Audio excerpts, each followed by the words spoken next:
If by some act of God or by some stroke of luck you have stumbled upon this broadcast, you are listening to The Chivalry Chronicles with your host, DLH, David, and me, Jaime. I hope you're ready, because I know we are. So let's get into it.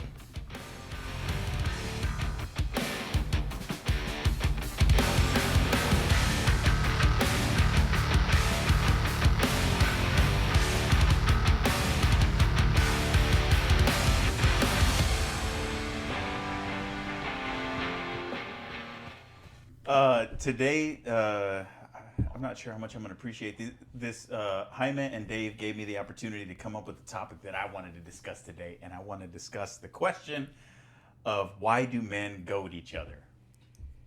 Yeah. Define goad. Well, you know what? I am glad you asked. I mean, not really, but every time I do have a question about how we're going to tackle something, even though I do pride myself a little bit on my ability to be a walking thesaurus, so to speak. I always look things up just to make sure that we are tackling it from the right perspective, right? Or using the right verbiage or any of that stuff. So goad, according to, which dictionary am I using again? Merriam-Webster. Is to incite or rouse as if with a goad. Right? It's not really helpful. You can't define the word with a word. You can't have that word in the definition. Yeah. This is from Oxford Languages. Something that urges or stimulates into action. There you go. Okay. Yes, to provoke or annoy. Yeah. Something that pains as if by pricking. Right? Dave, you're really good at that. Yeah. Yes. Anyway, so when we talk about that, why do men goad each other? And we had some conversation about it before some very spirited conversation before we even got before we hit the record button, right? Before we hit the record button about this and when it begins and what it looks like and at what point can you actually tell whether somebody is goading you or is it something else that is taking place? But even when you can determine that it is goading, what is the purpose? Where does it begin? Why does it happen? And then that's where Jaime talked about having read before. Yes. So I read The Way of Man almost 15 years ago, maybe like 2010, 2011. I've read it a couple of times and I had to dig it up again. So in there he says, males socialize each other. Hell, they even taunt and goad each other gleefully into taking risks. When there is no heroic objective in sight, boys will dare each other to do all sorts of stupid things. I mean, if we're all men here, right? We've done stupid stuff as kids. Remember in the 4th grade, we jumped off portables. Why did we do it? Because we dared each other to do it. And if you didn't do it, then you were seen as weak. The other thing we talked about is I have 2 older brothers. I have a younger brother too. And that's all we ever did. We didn't really call it goading. We called it roasting. Back in the day, that's pretty much all we did. From my oldest brother to my older brother. And, DLH is like, when did that start? And I was thinking, well, I mean, about the time you start talking, probably. But I would say probably in the 8 or 9 years old that you just start getting roasted about every little thing about you, things that you're insecure about, things that you didn't even know you could be insecure about, and it's just constant. And I was talking to DLH and David, and I said there's tactics that you can use in those type of things, and we'll get to that in a minute. But I was looking some stuff up, and one of the thoughts was that goading was to prepare people in soldiers while they were not in battle to keep their brain sharp. That's one thing that somebody I'd read somewhere that generals would use, and I kind of I subscribe to that. I think that's important. I think it's a byproduct of getting messed with, I guess, or made fun of when you're younger. Some people can cave under the pressure of it. But I think if you become better at it, if you become, somebody that can have witty retorts, then I think less people will mess with you after that. But I think uh, in situations like that, it's never ending. I mean, I think when I still go home, I still get messed with just about anything. So this is the iron sharpens iron thing? I think it is. I think it is. Is that if I keep messing with you or goading you, then the quicker and better your retorts, the less you get from me in your direction? Correct. No, I think they get harsher. Like, well, it depends on the person, right? When I'm talking about it, I'm thinking of my oldest brother, who made fun of us and still makes fun of us of everything and anything. So, for example, I went to college. I was the only one at the time when I turned 18 to go to college. So when I came back, it was like, oh, here's a college boy. Go plug in the PlayStation. You're the college boy. It's like that type of stuff. And so something that seemingly is good, like, hey, you're going to college, it was bad. Yeah, well, same in the dynamics that I had with my brother. Like, you don't say good job. Good job just doesn't come across good. like to acknowledge to your brother something, and just we're not going to cheer for each other. We're going to kind of exchange jabs, which acknowledge the accomplishment, which in turn is a great job, but I can't say great job. Same way why we can't apologize sometimes to our family or to people in general. It's like, right.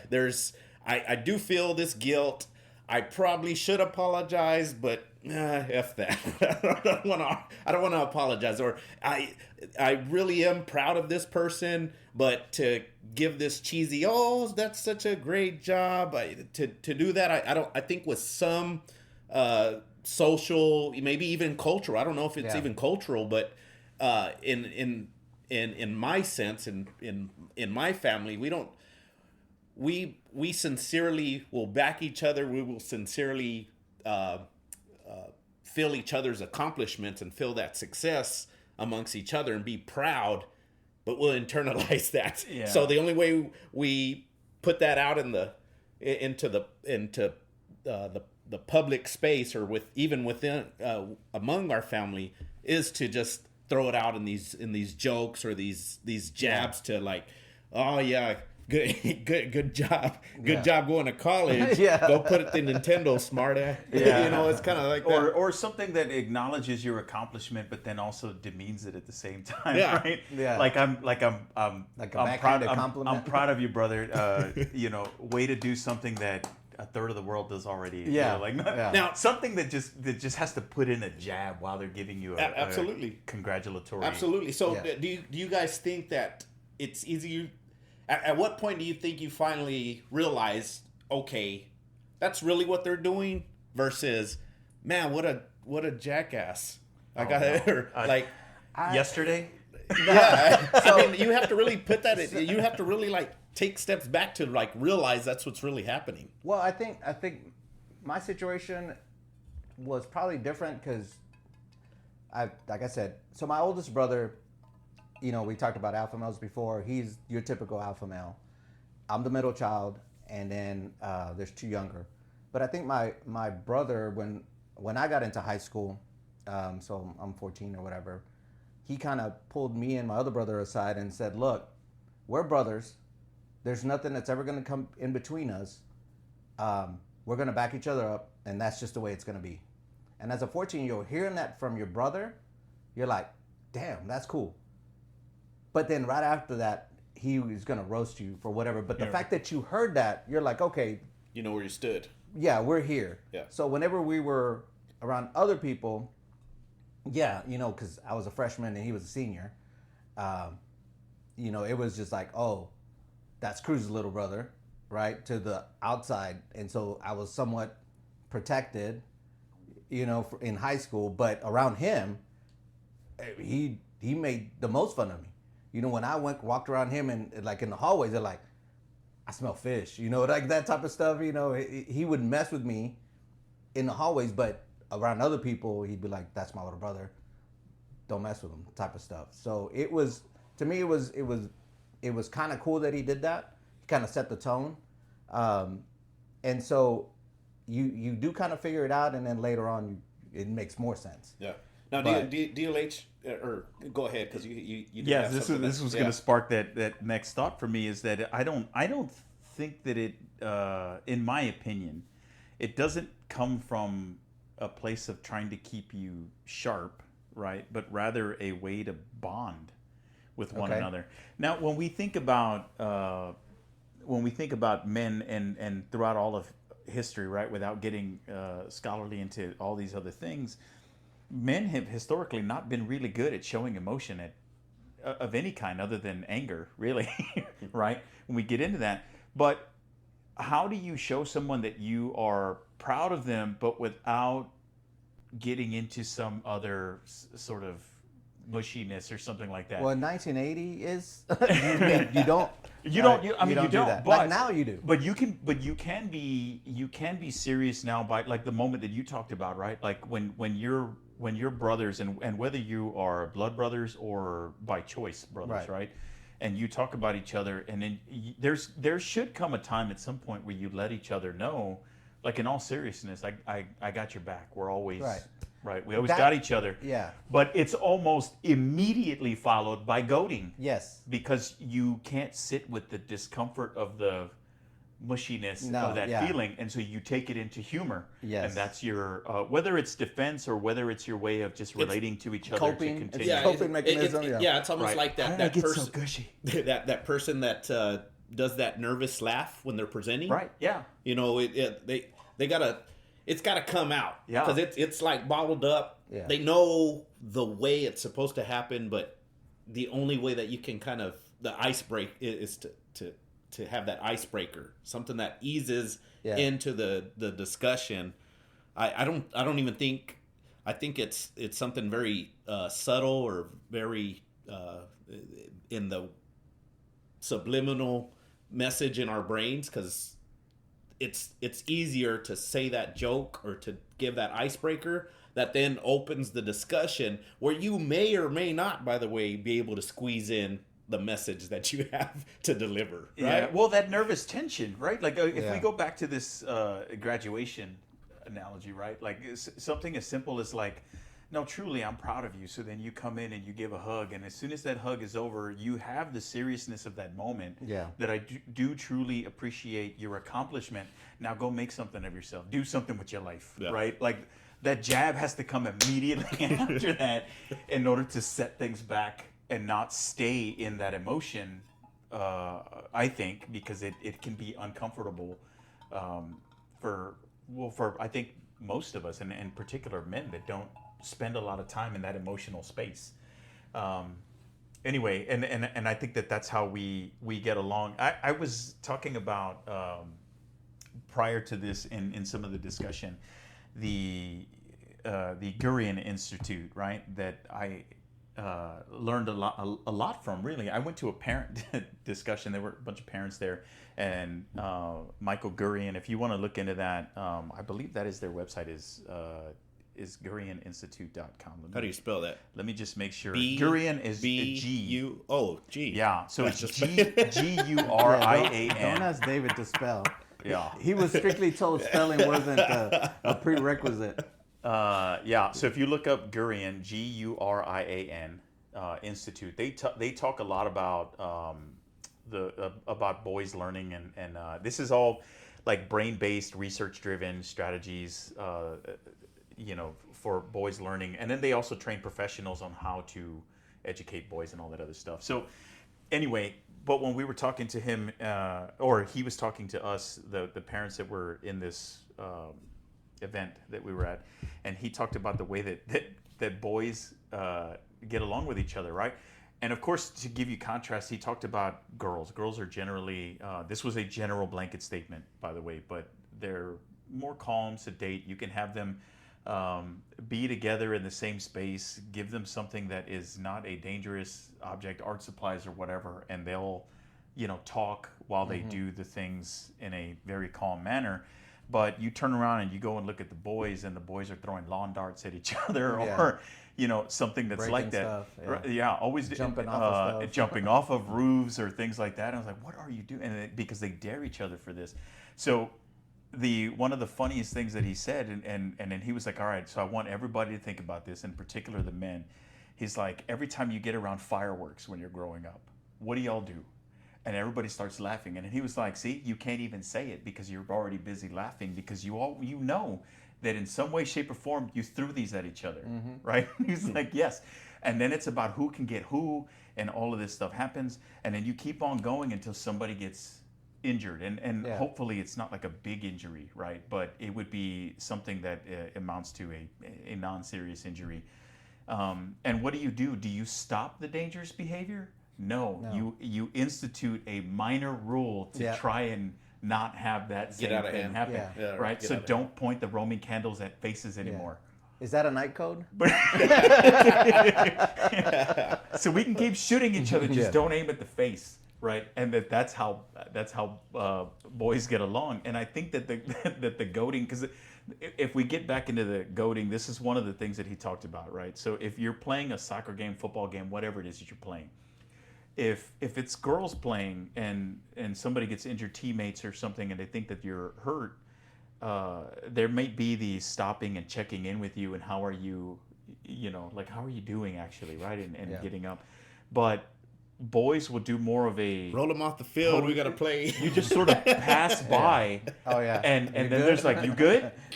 And if you give a thumbs up or any indication that you're good, great. Then let's get up and let's keep going. That's all you need to know. And that's it. And I think that's all part. That was the point there too. Is that that goes into the goading also. Yeah. I don't need to stop and check on you because I know you. Yeah. We know each other. You're good. Get up. Stop being a baby, right? Now both of you guys are married and have daughters, right? Yes. So, with that said, do your daughters, or have you seen your wife? Is goading a female thing, or is it straight up male? Like what? I think it's or become, is it just totally different? Like, in our family, it's become a thing. Just we mess with each other all the time, and my daughter is really good at it. So when is she doing that with her friends too? I think she is. Yeah. I can only speculate, but she's really good at it, to where I think she's probably taken it, and because I know she messes with her boyfriend all the time and makes fun of him and that type of stuff. Now, what I would hope is that she understands that there's levels to goading, right? Yeah. Like if I make fun of your shirt, then you can't say, you can't take it 3 levels up, right? It's just kind of like when she said I was out of pocket. Yeah. And I wasn't like, yeah. You were out of pocket. Yeah. My daughter's 10, right? Yeah. And I am pretty positive she does not do this with any of her friends because it's not really within. But she's 10 though. It's and so it remains to be seen. Yeah. But what I will tell you is that when she's at home, I absolutely foster that with her brother. Yeah. So every time something happens, and even if I have to sort of secretly feed her a line to shoot out to him, and then I help her like, oh, roasted, you got burned, and then she starts to do that as well. So you're saying that naturally she's not turning that route? Right. She doesn't do that. But why do you want her? She doesn't do that on her own. I think I believe that. Are you trying to make her sharper? No. It's more trying to diffuse what I think the tension dynamic. is like, because Asai is 13, right? And he is hyper competitive. Yeah. And even when there is not a shred of, you would think there's not a shred of competition to be found, he's somehow, some way competing. And so he will often say things to her where she's like, hey, that hurt my feelings or whatever. And then he's like, oh, you just can't handle the truth. Yeah. So he's goading, but she's not.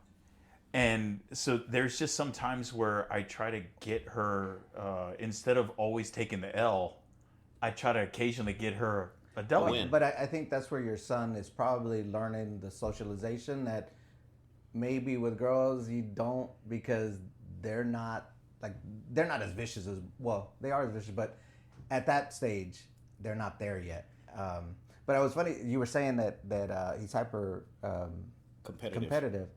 I was listening to this other podcast that said that boys at that age, when they're looking at someone, if they have no expression, they take it as disrespect.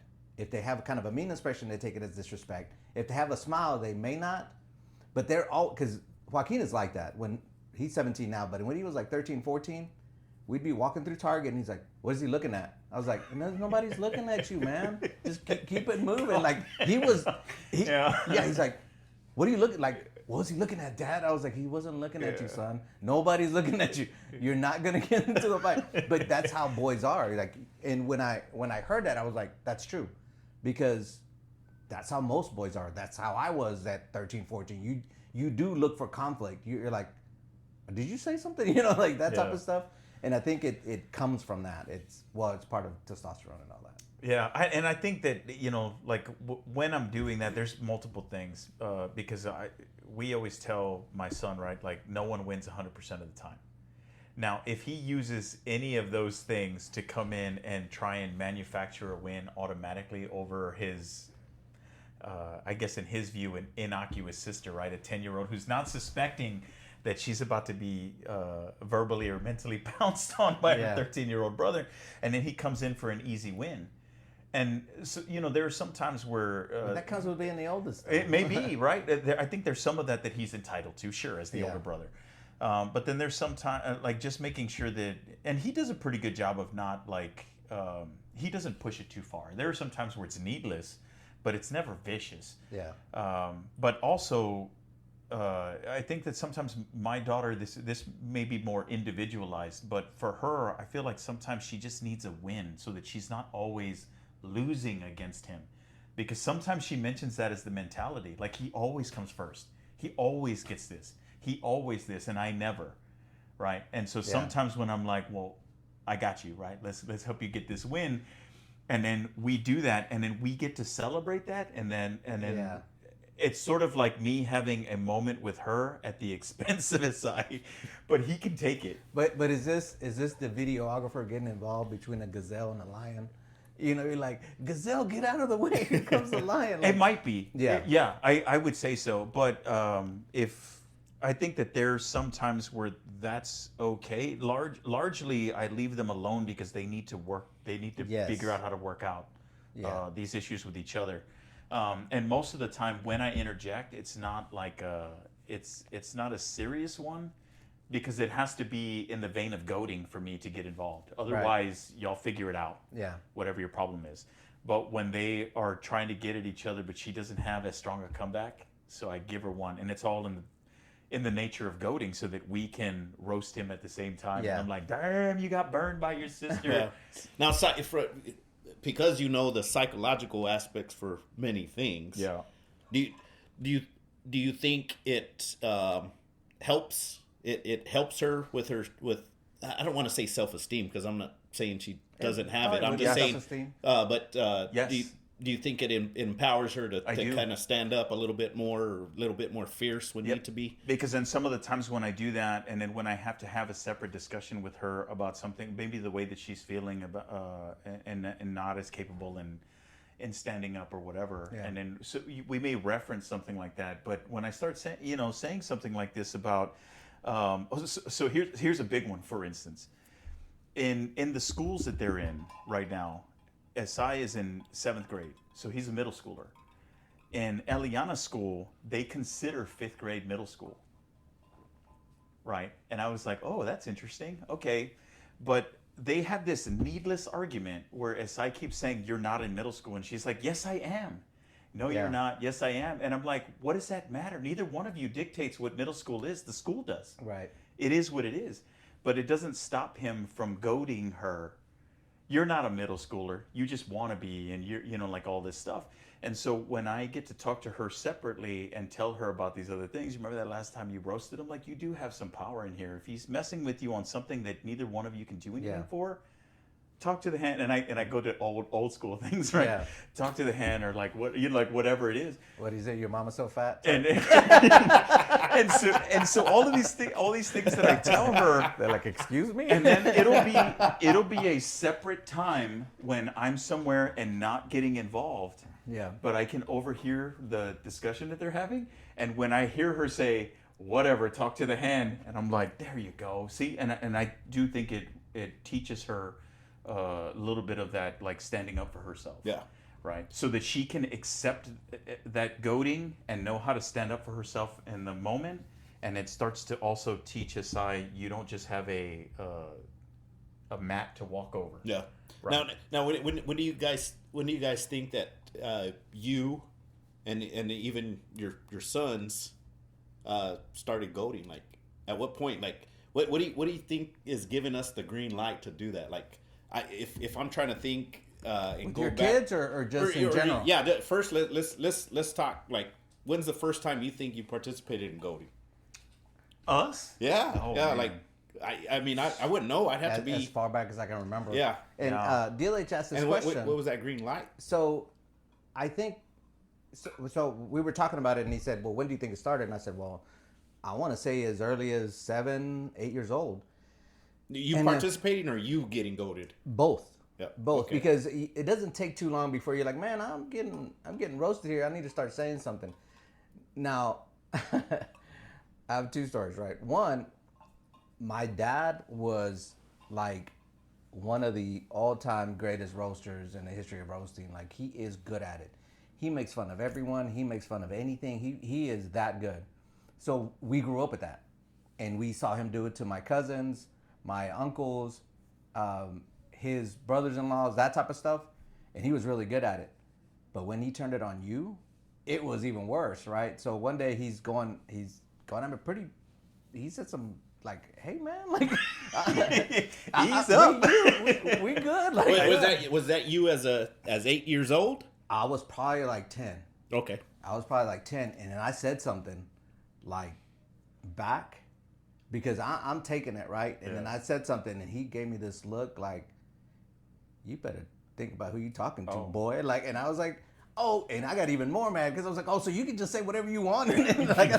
So I mean, so we kind of grew up with that, and I think it's because we saw my dad do it, and then my dad kind of did it, like would roast us a little bit. So then my brother would, and so it just became a thing in our family, and it's just, to me, when you grow up with it, it's just like becomes nature, right? Like, it's just you just partake in it. So, and then when you go off to college, you take it with you. And so, you know, I know my coworkers are like, Jaime, and even y'all guys said, man, you instigate. Like, that's what you do. And I was like, well, maybe. But No, there ain't no maybe. Yeah, that's Freaking sitting here lying to us. But We're I think recording you, fool. but I think it's probably comes from that. Is we did do that all the time to where we got really good at it, and you have to get good at it, or you're just gonna take L's all day. Right, like, You know. like Dan. Like damn. Yeah. Which gets us to I'm gonna give you goading 101, right? And ways to combat it. So I was telling David and DLH that there was two ways that I learned to combat it, right? If you're just getting roasted all day, my technique was to look around the room and find someone who was weaker than I was, or somebody very, very obvious, and deflect direct attention to him, and then just step back. Yeah. Right, but you have to be quick, and you have to be good, and you have to be slick about it. Yeah, but you don't just step back. Your tactic is to you deflect, you take a quick step back, And then add a little and piece then on after the first comment, you instigate it. You fan the flames in that Well, direction. because you don't want it to come back. Right, exactly. So that was always, I figured that out at a young age, right? Because my oldest brother he was good, and when you're that good. And you have people will laugh, because I'm gonna laugh because I don't want him looking at me. We'll be back after a quick break. If you're in the greater San Antonio area, we have an event for you this October. The Omega Delta Phi San Antonio Alumni Association will be hosting its 12th annual Halloween-themed Fall Festival. It will be held at the Boys and Girls Club located at 615 Peacock Avenue near the historic Woodlawn Lake. This is a free, family-friendly event filled with games, prizes, music, a costume contest, food, and a haunted house. If you need more information, go to our website at odphisanantonio.org and then click on Fright Night. Yeah. You see what I'm saying? So the crowd laughs with him at you, and they may not be funny, but they're still gonna laugh because they don't want the attention. So my technique was that my older brother, who is I was telling the guys, sweetest guy you ever meet, his technique was, if you said whatever about him, he's like, yeah, man, I am. I'm so lame, aren't I? Look at me, like, God, you know, right? I'm dumb, and he would just absorbing it. It. And I was when I caught on, I was like, this some gun is genius. I was like, that. This is the diffusing tactic, and this is where I talk about Dan, right? And Dan. Hey, that's our future chairman, sir. He's our for our alumni association. He's our current chairman elect. Future, right. Anyway, he's somebody that anytime we are sitting in this circle, usually, because whenever we're all together, we do some form of this. Yes, all the time. And he's always the one that has a boisterous laughter and then nothing. Yeah. He just laughs at whatever comment comes his way and then nothing. No return response, no deflection, no nothing. And then sometimes he on occasion he might say like, yeah, you're right. Yeah. or something like that. It's and genius. It just stops it right in its track. Yeah, usually what ends up happening is whoever's dishing it to him, it stops around. There's two remarks, and then it kind of just you move on. You move on. You lose interest, and then either the goading stops altogether, or you have to find a new target. Right. So that's not fun, but pretty genius on his part. No, it's awesome, but you have to commit to it because I couldn't do that. Like I've tried it, and it just doesn't work for me because I don't believe it. Like, I can't say, I'm dumb. Like, but hell no. So like, here, let me ask you. Here, I'm going to loop in another brother, our current chairman, MT, because MT doesn't really. I don't see us really goading him that much, if any. So what's his secret? I haven't really thought about that. But what do you think's his secret?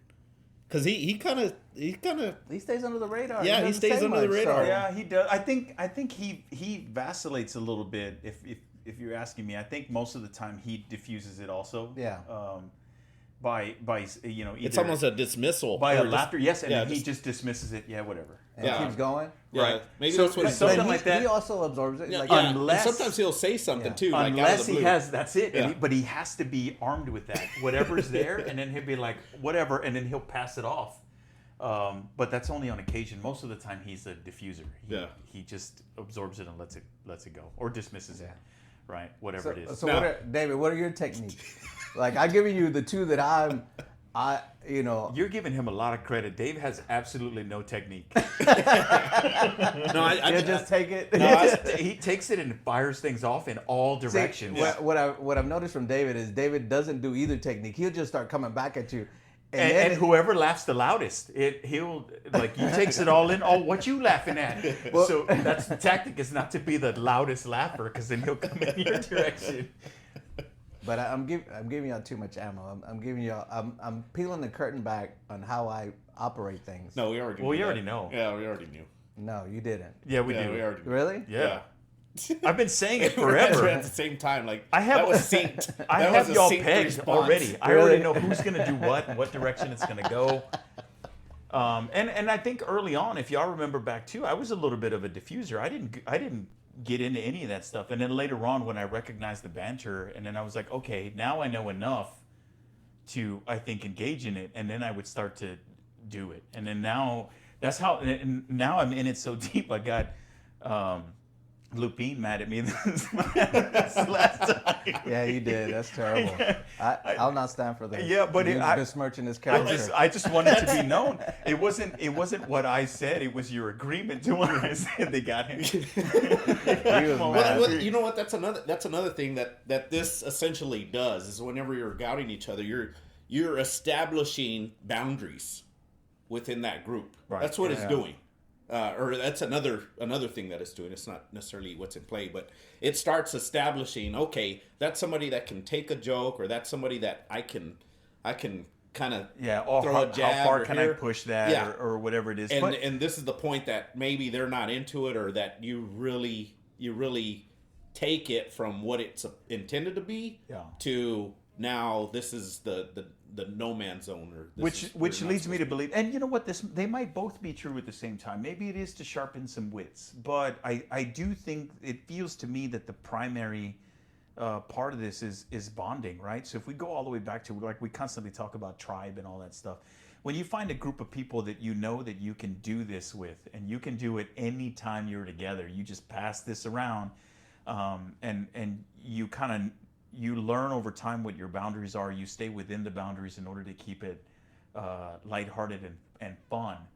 And then we do that. And if you ever overstep a boundary, then you do go and make that right?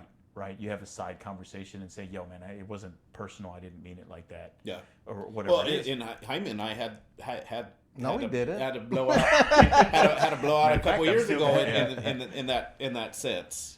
Which one? Like, we've had. Yeah, but I think, if we're gonna, so when we do that, right? Because that's kind of, I think that's every time we're together, especially. Well, I mean, we have meetings that way, which is why they run way too long.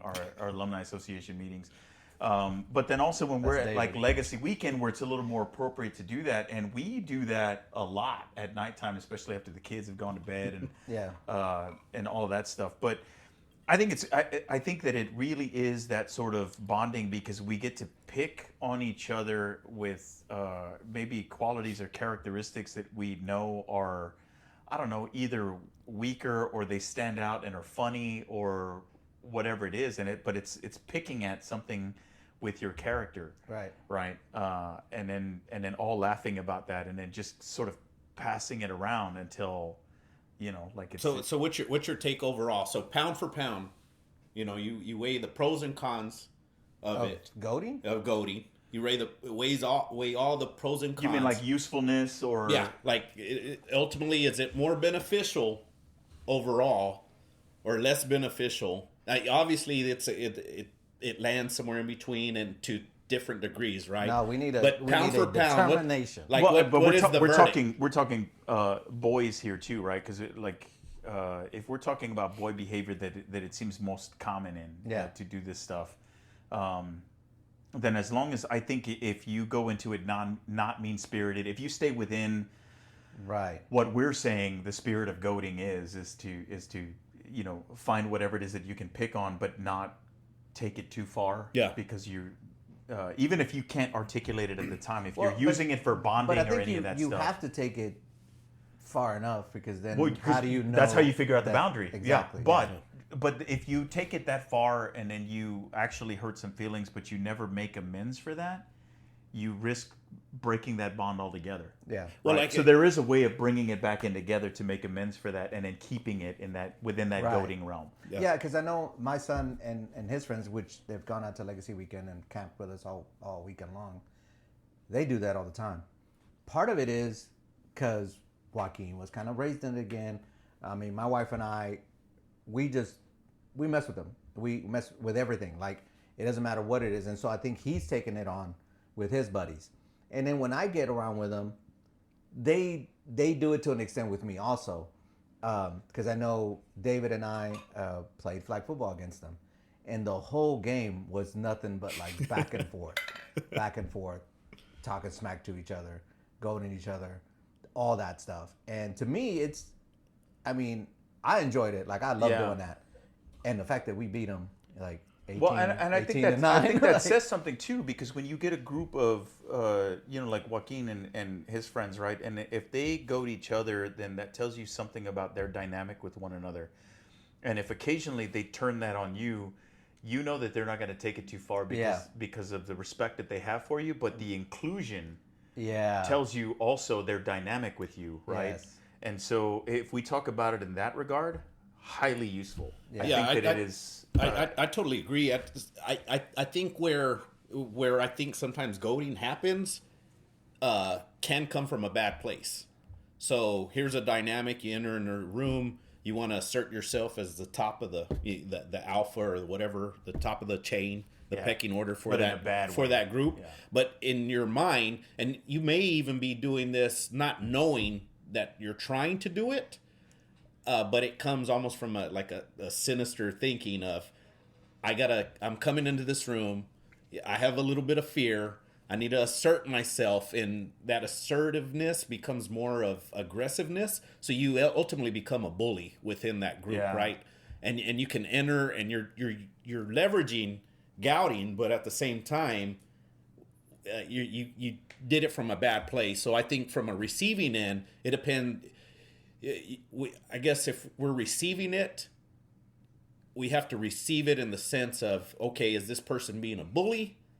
Is this person and bullies for the most part have fear, which is why they're bullying, right? But we can leverage some of the tools like deflection. Oh yeah, that's fine. Yeah, call me whatever. That's fine. But I Move think on. over time, maybe the wit that we learn from each other by doing this, right, and having to be quickly responsive to the things that come in your direction.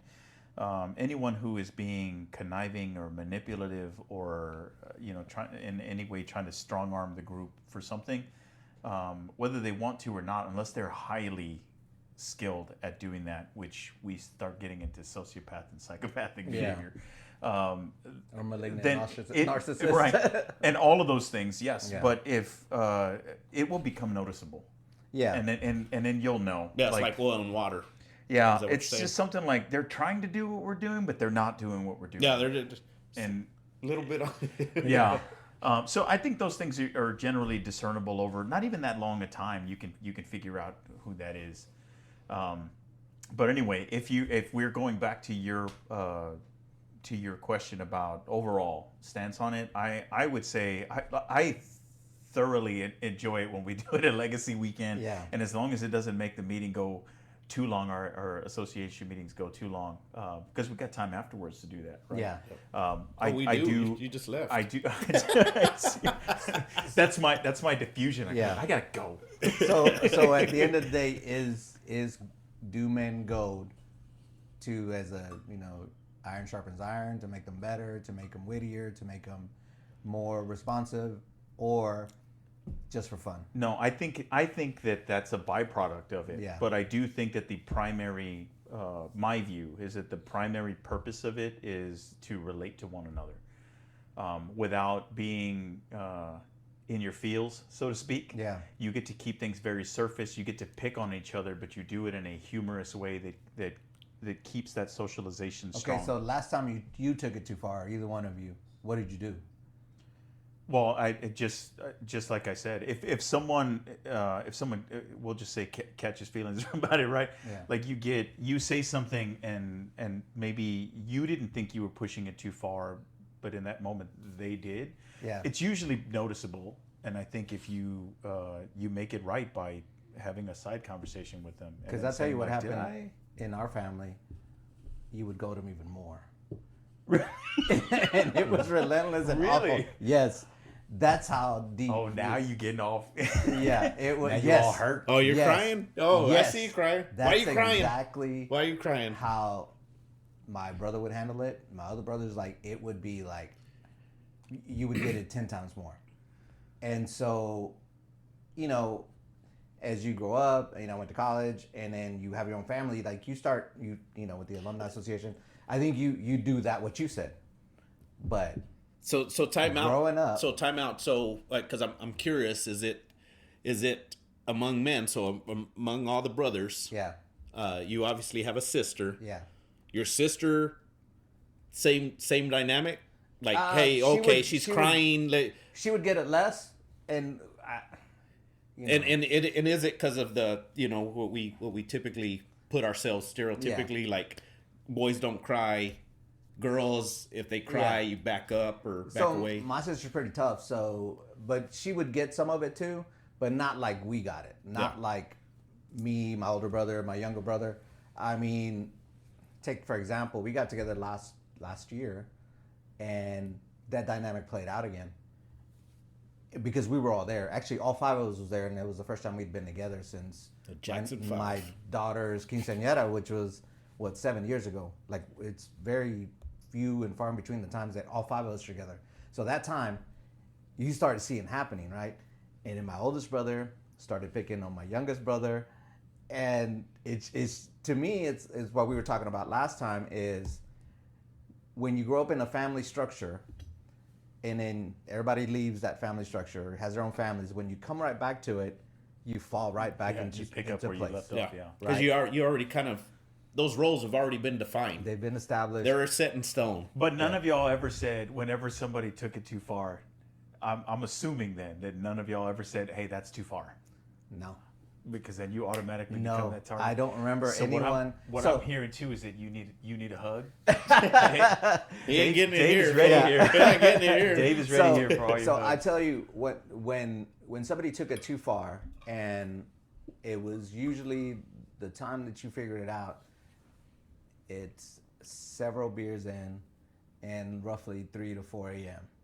that you're like, okay, this has gone too far, and then you just break, and then the next day, you kind of just Pretend like it didn't happen. get over it. Right. Okay. So I think that's going to be a topic for a whole separate episode. Yeah. Because I think some of the old school family dynamics, whenever tension happens, Yeah. is okay. There's an awkwardness here. We don't know what to do with it, so let's just cease everything that's Break. going on right now. Everybody go to their corners. Everybody go to your respective corners, and then go to sleep. And then the next day we just pretend like nothing happened. Yeah. So the other thing. Joy comes in the morning. The other thing is when we were growing up, my mom, came from your prototypical like Hispanic family. She would say, like we couldn't fight with each other because we were brothers. And so what my brothers would do, like they'd be like, Jaime and Pancho are fighting, like. Yeah. And so then you're like, no, we're not, so we knew that we couldn't be mad at each other for a long time because my mom said we couldn't, There's just an old school Mexican idea that your brothers, you should be fighting. And so you would just get over it. And so if you do talk to my little brother, and there is some kind of like resentment there sometimes when you talk about it. Yeah. But to me, it was just like, you just kept going. You plowed through and you kept going. Like, it's just, yeah. That means we need to have a separate episode where we just put Jaime on the couch. No, I'm Talk good. to me about your childhood. It was awesome. I loved it. Yeah, shout out to Pleasant Grove. So now that you know that, if we're going to go back to Dave's question and sum it up, would you agree, even knowing everything you know in family dynamics, would you keep goading? Would you say it was purposeful, and was it helpful? Yes, because the byproduct is helpful. It helped me immensely. Like being sharp about it, knowing what to say, just always having to come back to stuff. Then how come you deflect all the time and then instigate? because I've become the master at that, and sometimes right. you do what you're good at. So you're a goading black belt. Yeah, I got that black belt. So, but I think the byproduct of it is good. I think when you grow up and you learn a little bit more and you read and you do this and that, you can refine it and make it even better. Yeah. Like with my kids, I never went as far as my dad did with me or my brothers did with me, because that was a little out there. But and then sometimes they did what I did with my dad. Like Joaquin will say something, you're like, son, you better figure out who you're talking to, because it just made me think of another tactic. What's that? If you do a lot of reading, Yeah. right, and you come out with some witty responses that are higher order, Yeah. and they're like, I don't understand half of what Well, you just said. if it falls Yeah. flat though, it falls flat. Well, but that just it didn't fall You flat can- for you- me. You just have to. Well, it didn't fall flat for laugh. you. It's I back- mean, maybe it's you back. can take It's it back to code switching, man. You can't But do it- like your PhD. Yeah, but if somebody's grading it and if nobody understands what you just said, Yeah. Well, I guess if Eh. the purpose is to keep the goading going, then you're right. Yeah, it's gonna more of a give you some battle more of wits on yeah. that level. yeah, it's gonna give you more artillery. Yeah. or artillery. No, for you're sure. right. You're right. Because if we stay on the same level, then we have to go tit for tat, and who's Yeah. gonna Yeah, if you just say something that nobody understands, who's gonna have the staying power and the most wit to then keep you're going. probably gonna get roasted right after. The wit stamina. That's right. Yeah. And And then like, that's you're gonna be a PhD Oh, guy over here. okay. Oh, okay. like George Lopez, or I can't remember you thought you got rid of it because you said exuberant. or like I don't remember if it was George Lopez or one of the comedians where he's like, oh, Te crees muy chingón. You got the Target vest on. You think you know it all because you got the Target vest. Well, basically, Crees muy. Oh my God. No, but I have to agree with you two guys. I think pound for pound, it does do a lot for character, establish boundaries, friendships, relationships, and so forth. So at the end of the day, yeah, I'm gonna put it there. and it's been great too. I will say, because I have two brothers. I haven't said that on the podcast, but I have two younger brothers. And even though one of them is a year and a half younger and the other one is 8 years younger than me, we're all adults now. And whenever I go back, or if we are getting together for like a holiday, we have whiskey, we smoke a cigar, and it is banter. That's it. Yeah. Goading, and it goes all around. And more recently, I have a nephew who is also in his 20s. He is not done with the military still at the end of his military service, but is a college graduate and whatever. So he certainly holds his own. But he has also gotten, topic for another time, these really hoity-toity sort of things for cigar things that are totally Really? unnecessary. Some these 3 needle things that you mess with the tobacco that's in there. Anyway, all of this stuff, and we use that as a point Yeah. of like goading him, like, oh, look at Chulo with all of his little toys and all this, this other stuff. But now he joins that and he's expanded that circle Yeah. some, and I truly do enjoy that time. So. Okay, so the final determination was goading is a good thing. Yeah, it is. Yeah. And I'm curious what people think. So if they can comment, let us So know. there you go. Let us know, but I think The- yes, that would be the ruling, is that it is purposeful and So we're gonna say board approved. Goading is good. So go out there, goad your friends. Put in the comments your best one-liners, and then we'll read them on the next podcast. So, guys, are we ending it now? yeah. How can we roast the audience? We'll say some mama jokes next time. All right. So there you go. Take it easy.